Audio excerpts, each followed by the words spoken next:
Who I wanted. You want Weezy? Nah, I said I wanted 50. That's what I said. He don't want no smoke, though. Oh, Lord. I called my man out. He don't want no smoke. He ducking smoke. Well, T.I. decided to respond and play into it and say, I'm going to use it to promote my music. He said, at 50 Cent, I don't fear my past. I'm too focused on the future. Top 20 in 2 weeks and climbing. Now, hashtag let them know that. King, I'm love, not like. Hashtag my God don't play about me. The tension between 50 Cent and T.I. has been sitting under the surface for years, but now it just blew up. New footage shows T.I. straight calling out 50 in public, daring him to step into a Verzuz battle. No hints, no games, just a bold challenge right in front of everybody. 7 convicted felons. How what the nigga said? 7 convicted felons. How you get caught with all these got guns? How? I don't know. How? You tell me. What deal? You can't even find his records nowhere on this. What deal can you possibly make with the FBI with all these military weapons, silencers, homie?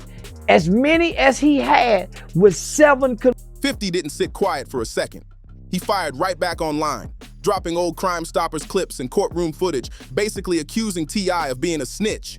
The internet instantly went crazy as the two started trading shots again.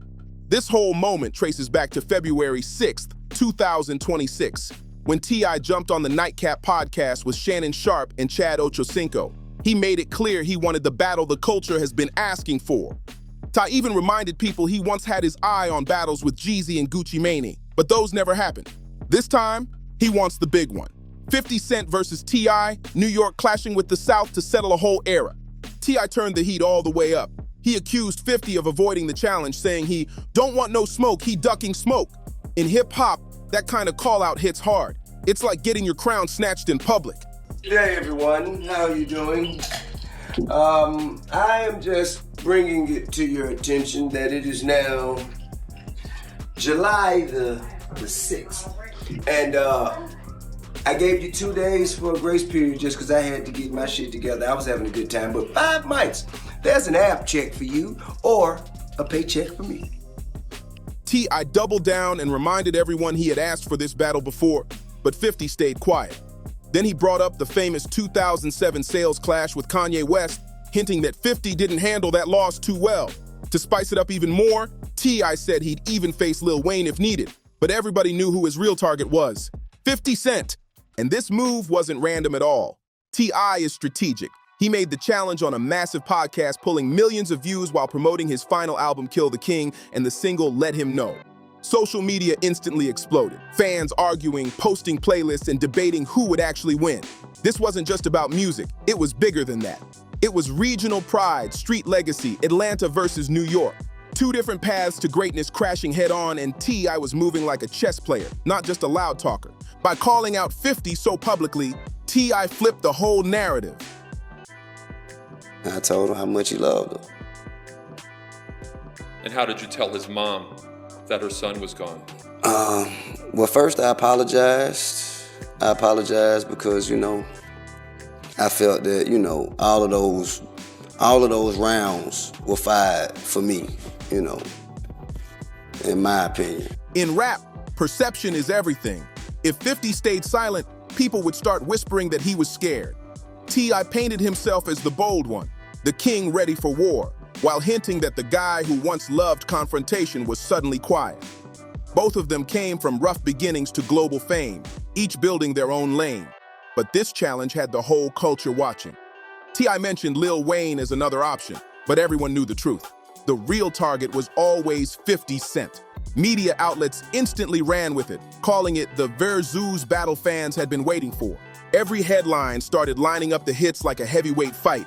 Clubs were blasting debates. In Da Club and Many Men versus Rubber Band Man and Whatever You Like, fans were already picking sides before 50 even said a word. But T.I.'s timing was slick. He tied the whole challenge to the rollout of his final album, Kill the King, and the single, Let Him Know. Every blog post, tweet, and headline about the feud doubled as promotion. If you got some dope and I'm gone and you're like, man, shit, it wasn't mine, so, man, why not, bro? Mm-hmm. You still have a life to live after I'm gone. Mm-hmm. Why would I expect you to, Where is the logic in that? What? Where's the logic in that? Streams jumped, engagement exploded, and suddenly everybody was watching his next move. Still, underneath the strategy, the tension was real. Their history goes back years. Old rumors, subtle jabs, social media shade.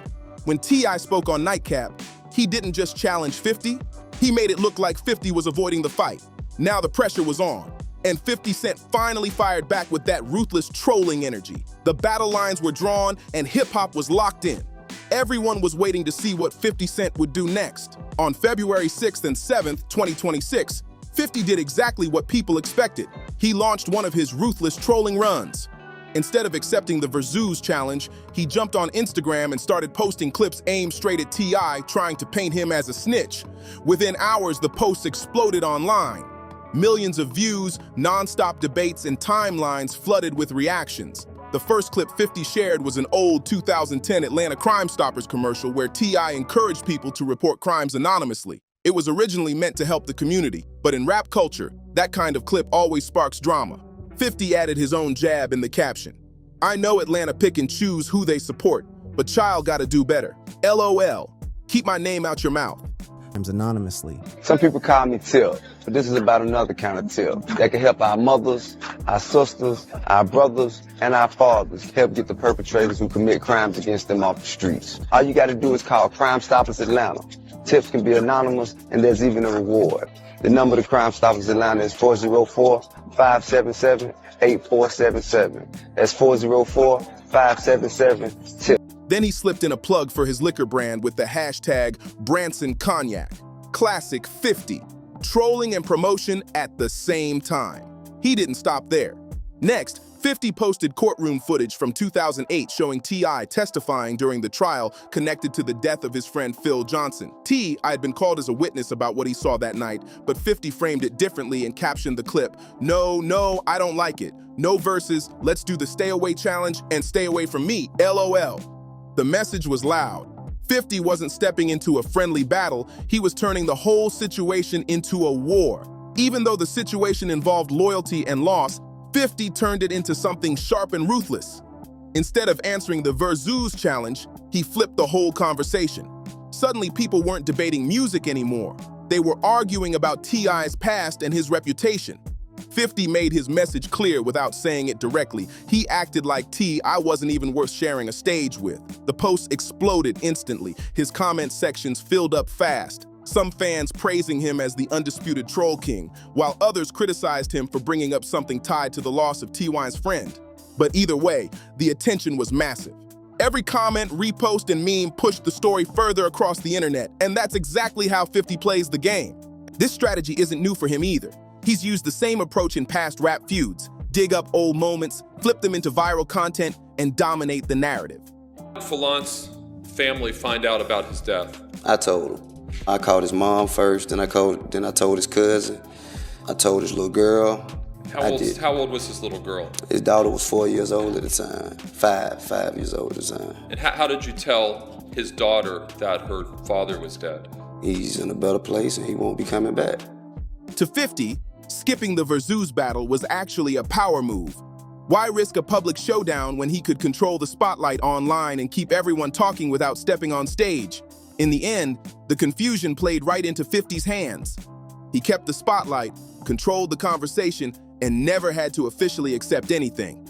Meanwhile, fans who actually wanted the battle felt disappointed. This could have been legendary. Two icons from the same era, New York versus Atlanta, both with timeless records. But 50's slick response made one thing clear. He wasn't playing by T.Y.'s rules. He was running his own game on his own platform. Still, T.I didn't back down at all. After the trolling wave hit on February 7th, 2026, the Atlanta rapper answered with calm confidence. Instead of exploding online, he responded through Instagram stories and a public statement, defending his past while pushing his new music. His message was simple and powerful. I don't fear my past. T.I explained the Crime Stoppers commercial clearly, saying it was court-ordered community service tied to his 2007 weapons plea deal, not something he volunteered for. I explained that the Crime Stoppers PSA wasn't optional at all. It was a required part of his sentence after the 2007 weapons case. He had to complete 2,500 hours of community service, which helped cut what could have been decades in prison down to 1 year and 1 day. Part of that deal meant speaking to young people about gun violence, gang choices, and learning from mistakes. So that commercial wasn't betrayal. It was responsibility. T.I. flipped the narrative, showing he owned his past and used it to push something positive. Then he addressed the most emotional moment, the courtroom testimony. T.I. spoke about testifying in the 2008 trial of Hosea Thomas, the man convicted in the case connected to the death of his close friend Phil Johnson. He made it clear this wasn't about cooperating with authorities, it was about standing up for someone he loved. 50 Cent decided to wake up this Saturday, February 7th, on the dark side of the bed once again. And if you follow, you know I done spoke on that before, how I feel 50 Cent does not wake up on the wrong side of the bed in the morning. He wakes up on the dark side. And I say at least about half the month, maybe about 15 days, he gonna get it to the capital C's and go at somebody. T.I. reminded people that Phil was like family. They grew up together, and their bond went back to childhood. According to T.I., speaking in court was about loyalty and respect for his friend's life. Then he fired a subtle jab back at 50. He pointed out that while 50 was accusing him of snitching, he had also produced documentaries exposing other people's stories. The message was clear. T.I. wasn't backing down from the narrative. T.I.'s response wasn't loud or messy, it was calculated and confident. Instead of matching 50's trolling energy, he took the high road and controlled the story himself. By explaining everything directly, he made it harder for anyone to twist his past. His supporters quickly pointed out what they saw as a double standard. If the Crime Stoppers commercial made T.I. a snitch, then what about the crime documentaries 50 produced? Both were aimed at exposing dangerous situations and telling real stories. T.I. even challenged critics to show proof. He said if there's any real paperwork showing he cooperated with law enforcement, people should bring it forward. He reminded everyone that in prison, informants get exposed quickly. Yet he served his time without issues. Even though T.I. later said it was just hip-hop entertainment, fans noticed a little frustration in his voice. After all, 50 was bringing up moments from 2008 and 2010 that had already been explained years ago. But the biggest difference was growth. Instead of dropping a quick diss track or jumping into a social media war, T.I. stayed calm, defended his legacy, and turned the drama into a bigger conversation. The contrast between them couldn't be clearer. 50 Cent digs into old clips, court moments, and painful memories, turning everything into viral content. Meanwhile, T.I. keeps his composure, defending himself while focusing on the future. 50 trolls. T.I. promotes. That's the difference. Neither man gave the other what he wanted, and that's exactly why the feud kept burning. No one backed down, no one folded. At this point, it wasn't really about music anymore. It was about pride, reputation, and control. To understand this rivalry, you have to rewind. Their 2026 clash is just another chapter in a tension that's been building for more than 20 years. Back in the early 2000s, both artists were rising fast. 50 representing New York's gritty street sound, while T.I. was helping build Atlanta's trap movement. At first, it was just small jabs and subtle tension, but over time, those sparks turned into real fire. Oh, now you tripping. No, I like this. I like that. Of course you do. You white. Of course you do. Came from, if we in a case together and I die, put it on me. God bless. Put it on me, bro. If I'm dead and you can go home, man, put the case on me. You hear me? Yeah, yeah. And unless it was some shit I wouldn't be a part of if I was alive, you know what I'm saying? No, I'm not from New York and I've experienced it my whole time here, so I know where Tim's going. Then in 2003, everything changed. 50 Cent dropped Get Rich or Die Trying, an album that took over the rap world and stamped New York street rap across an entire era. While 50 was dominating New York, T.I. was changing the sound of the South. His album Trap Music helped lay the blueprint for the trap wave that would soon take over hip-hop. Atlanta was rising fast, and T.I. stood right in the center of that movement. Back then, regional tension in rap was real. Some New York voices looked down on Southern rap, claiming it wasn't lyrical enough. But the South kept gaining power, and artists like T.I. were proving that Atlanta had its own unstoppable style. The real friction between 50 and T.I. sparked in 2007. That October, T.I. was arrested by federal agents after allegedly trying to purchase unregistered machine guns and silencers while already being a convicted felon from a 1998 case. The charges were serious. He was facing the possibility of decades in prison. Then in March 2008, the outcome shocked the industry. T.I. accepted a plea deal that led to 1 year and 1 day in prison, along with probation, heavy community service hours, and fines. Many people thought the sentence looked surprisingly light, and rumors quickly started spreading. That's when 50 Cent added fuel to the situation. In a 2009 interview, he said, "If I was caught with that many guns, I'd be going away for a long time." The comment sounded like a direct jab.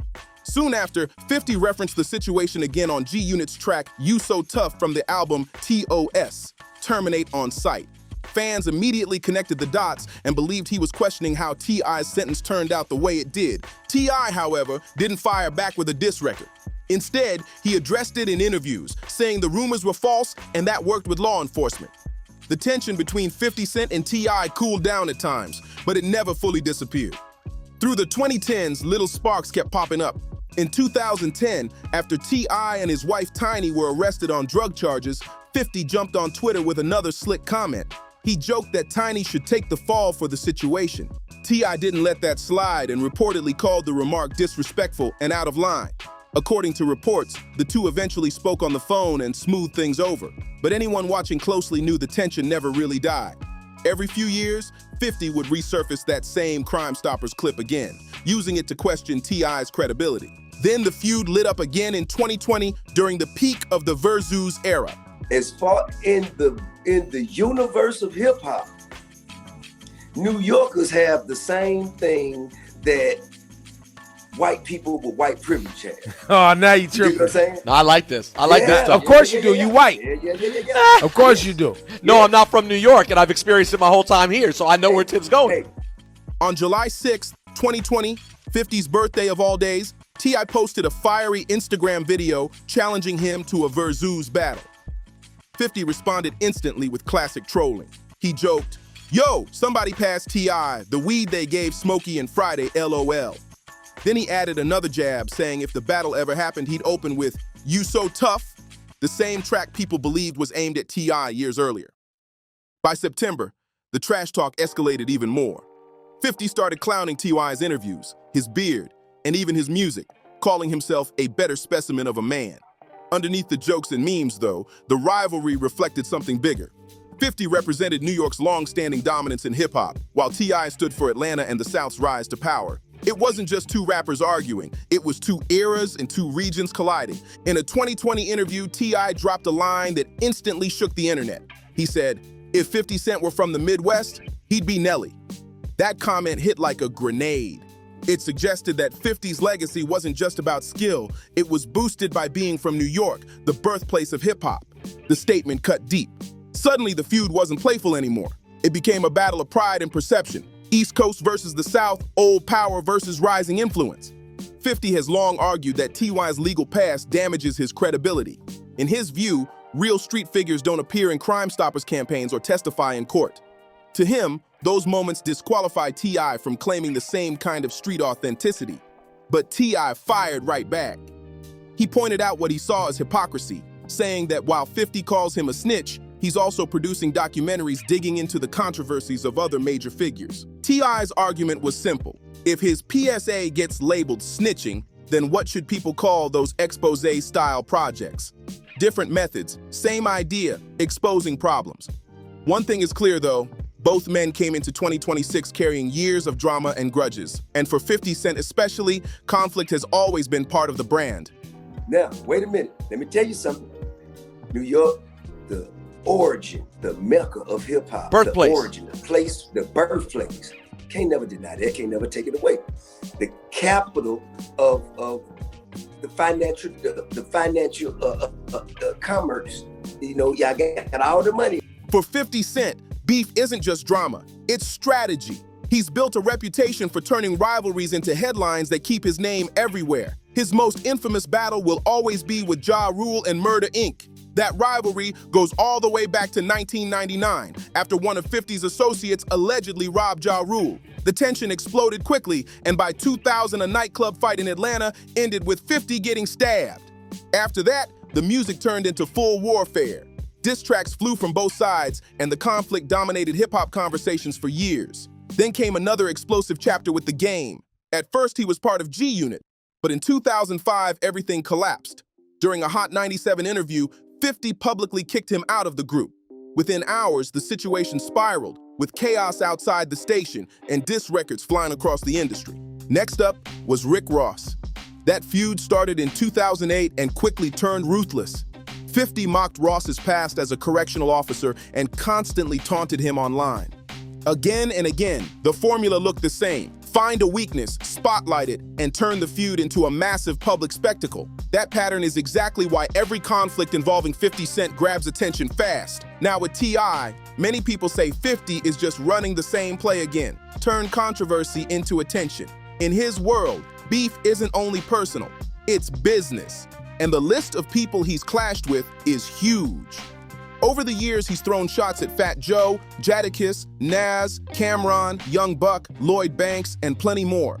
On tracks like Piggy Bank, he even went after multiple rappers at once, swinging in every direction while keeping his image as hip-hop's ultimate instigator. But 50 hasn't only targeted rivals. Sometimes the tension hits close to home. In his 2020 book, he criticized former G Unit partner Lloyd Banks, calling him lazy and unmotivated. That moment shocked fans and showed how strained their relationship had become. Another painful conflict involved his son, Marquise. Public comments between them drew heavy reactions online and showed how deep personal grudges could run beyond music. Over the years, some of the 50's statements and online posts have also sparked backlash. A few controversial moments led to public criticism and later apologies. Even his finances made headlines. In 2015, he filed for bankruptcy while facing millions in legal judgments, including a major case tied to the Rick Ross lawsuit. Despite the setbacks, the drama only added to the larger-than-life story surrounding his career. Even while dealing with financial trouble, 50 Cent kept posting photos online showing stacks of cash like props. Critics accused him of playing the system, suggesting the bankruptcy move was more strategy than struggle. Then in 2017, he walked away with a $23 million settlement, proving once again that 50 somehow always lands back on his feet. In recent years, he's kept the same energy, constantly targeting new rivals online. He's taken repeated shots at Diddy while also working on a documentary project connected to the controversy surrounding him. For 50, trolling and headlines still go hand in hand. But T.I.'s story hasn't been free of controversy either. His career has also been shaped by legal trouble and public criticism, going all the way back to the late 1990s. In 1997, he faced early drug-related charges that marked the beginning of a complicated relationship with the law. Later came the major 2007 weapons case, followed by a 2010 drug arrest that violated his probation and sent him back to prison. Each arrest and headline became ammunition for critics questioning his image and decisions. Still, through all the chaos, T.I. kept pushing forward, and the battles surrounding him only became part of the story. T's rise also came with intense rivalries. One of the biggest was his clash with Lil Flip around 2004 to 2005.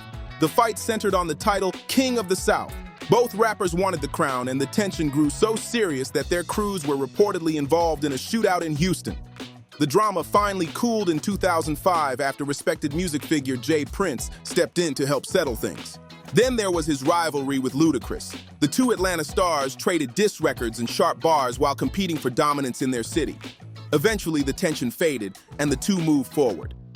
Ladies and gentlemen, you see him, the gentleman, an ambassador of the South, has, now I'm trying to get an update, Tip. You called out 50 Cent and said you want to do the Verzuz battle. Let me tell you something, guys. Hey, listen. Hey, look, let me tell you something, guys. I know what the most entertaining and probably the most relevant, humorous thing for us to talk about. And I guess we can talk about it. Another conflict sparked in 2007 when Shawty Lo publicly questioned T.Y.'s connection to Atlanta's Bankhead area. T.I. fired back with music and interviews defending his reputation. The situation eventually cooled, especially after Shawty Lo's passing in 2016. T.I. also faced a complicated moment in 2009 when he cut ties with an artist signed to his label after court documents revealed the artist had cooperated with federal authorities. The situation created headlines because T.I. himself had often faced rumors about similar accusations. Outside of music, his personal life has also drawn attention over the years. His marriage with Tiny Harris has seen public ups and downs, including a divorce filing in 2016 before the couple later reconciled. More recently, Serious allegations involving T.I and Tiny were reported in 2021. Investigations were reviewed, but prosecutors in Los Angeles later declined to file charges because the claims fell outside the legal time limits. Even so, the controversy added another complicated chapter to T.Y.'s public story. With over 30 million social media followers, 50 Cent still stands as one of the most powerful voices online. Music isn't even his main focus anymore. These days, he pops up on the occasional feature, but his real energy is aimed at bigger moves: TV, film, and documentaries. In February 2026, he announced Still Warming Up, a Netflix documentary exploring the struggles of New York City rappers. And he's already teasing more projects connected to major figures like Jay-Z and other controversial stories. Every move feeds the same image: 50 as the unfiltered truth teller, the master troll, the guy who flips beef into business. For him, the formula is simple. Controversy brings attention, and attention brings profit. Even skipping the Verzuz battle with T.I plays into that strategy. By staying on the sidelines, he keeps the internet arguing and the headlines rolling. And that's the real twist. Every jab keeps both legends trending, both brands alive, and fans watching closely. This rivalry may never truly end, because the tension itself is too valuable. If you enjoyed this breakdown, make sure to like the video, subscribe to the channel, share it with other hip-hop fans, and drop a comment below telling me whose side you're on in this feud.